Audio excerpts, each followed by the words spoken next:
I saw EHP Lab's other big athletes getting to travel to the USA and stand alongside the biggest names in the industry. In my mind, if you were selected to go there, you had officially made it. My mate Robbie was a big athlete for EHP Labs in Australia at the time, and he'd had the privilege of representing the company at the Olympia Expo previously. I asked him what it would take for me to be selected to go there. How many followers would I need? How could I prove myself worthy? His answer was an elegantly wrapped present filled with a box of common sense. Who knows? I asked him if I could go if I just paid my own way. What? You can do that? You can just be a responsible adult and make your own way in the world without relying on someone else? It sounds like absolute common sense, yet it isn't so common in today's world of entitlement and elevated self-worth. Very few people want to take charge of their lives. People want to be selected. Being important enough to be flown across the world is an ego stroke large enough to spike anyone's dopamine. But the simple fact is, no one's going to baby you and chase after you to make sure you achieve your goals. If you want something, you better be able to back yourself and be responsible for your own journey. When I thought about it, I didn't need the ego boost.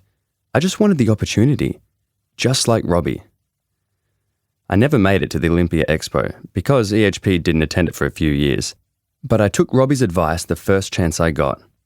When my clothing sponsor, Gymshark, announced that they would be holding their largest pop-up event in their hometown of Birmingham, I saw the chance.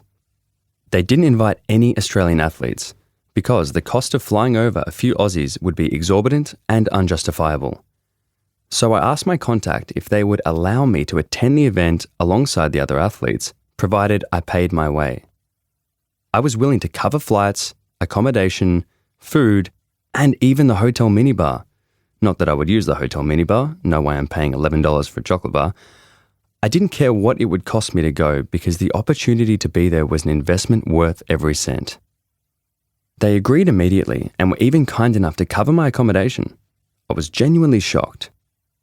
I flew myself to the biggest event of my life where I could greatly expand my network and improve my credibility as an influencer, and everyone just assumed I was important enough to be flown overseas with Gymshark. Not a single person asked me if I'd had to pay for my flights. My trip to Birmingham was a huge success and one of the best decisions of my life. I made connections and friendships with the internal team and other athletes. It felt surreal to just hang out with these people that I'd looked up to for many years. To have one day had these athletes on pedestals and the next day be organising a casual workout as mates was unreal. It's interesting to note that some of my best friendships have started at events like the one that Gymshark hosted. Although we come from all over the world, it often feels like meeting alternate versions of myself who share the same interests, passions, problems, and ambitions. In any case, during that UK trip, I filmed a bunch of things that boosted my socials and paved the way for future content creation. Shortly after, I would actually be flown to other pop-up events by various organisations, despite my continued willingness to pay my own way. All in all, it was a great trip. I have many memories of the event, of the people I met, and, unfortunately, of seeing a lot of homeless people.